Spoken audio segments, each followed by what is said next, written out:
Il a dit que lui, c'est du sirop qu'il aurait consommé. Le sirop DXM. DXM. Habitués aux confidences des jeunes qu'ils aident, ces intervenants de l'organisme Le Baluchon à Saint-Hyacinthe font face à un problème nouveau. C'est pas tout le monde qui sait que les jeunes utilisent ce produit-là pour se geler. Caleb est un des jeunes dont s'occupe l'organisme. Il estime que c'est le sirop contenant du dextrométhorphane qui l'a fait rechuter après une année d'abstinence. Depuis un bout, c'est un peu plus difficile, là, je dirais, là, depuis le DXM. Là. Dans quel contexte c'est arrivé? C'était un soir où je voulais triper, puis j'avais un coloc qui en consommait beaucoup, puis je sais qu'il en avait avec lui. Fait que j'en ai demandé, puis il m'en a donné. Là, on parle d'un sirop pour la toux, là? Oui, le DXM, là. Okay. Puis quand j'ai pris ça, j'ai perdu le contrôle, là. J'ai fait une psychose. Puis ça m'a porté à rechuter sur d'autres substances qui étaient mes drogues de choix, là. Mais les plus jeunes en trouvent aussi dans leur entourage. Amy n'a que 13 ans, donc nous devons protéger son identité. Plusieurs de mes amis en avaient consommé, puis ils en consommaient même à l'école. Ils se promenaient avec leur verre et tout.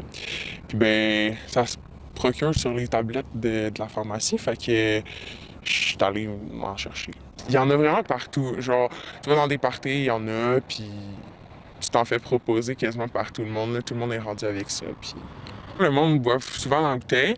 Sinon, il y a des gens qui mélangent la DXM avec d'autres substances, comme mettons le pot ou l'alcool.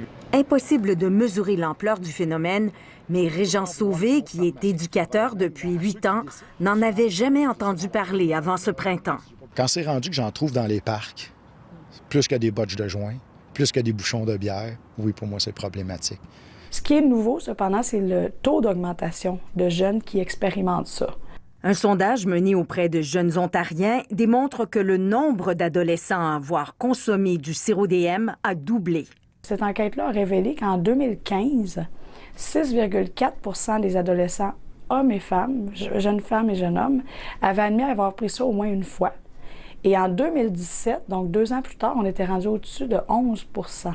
À ce que je sache, il n'y a pas de décès répertoriés pour des abus de DXE, en tout cas au Québec, pour l'instant. Espérons qu'il n'y en aura pas.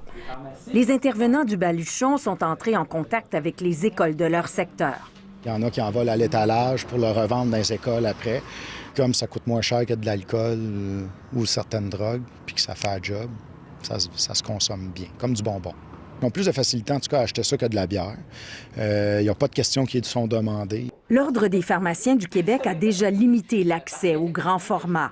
Là, maintenant, tout ce qui est au-dessus de 250 ml se retrouve en arrière. Mais on va faire plus. On va retourner un petit rappel aux membres de s'assurer qu'il n'y ait pas de vente multiple. Les pharmaciens peuvent coder les caisses, puis si, on arrive avec 3, puis 4, puis 5 bouteilles, on peut dire non, là, le pharmacien va agir. Parce que souvent, ce que les jeunes font, ils sont pas fous, ils vont rentrer, puis ils vont aller payer ça en avant complètement. Et là, en avant complètement, c'est pas le pharmacien. Là, Pour vrai, je conseille à personne de prendre ça, parce que ça t'es plus conscient. C'est pas comme si... c'est un peu comme l'alcool, mais c'est genre 10 fois pire. Et elle en a parlé avec des adultes qui, eux aussi, en savent un peu plus maintenant sur ce phénomène déroutant. Ici Anne-Louise Despatie, Radio-Canada, Saint-Hyacinthe.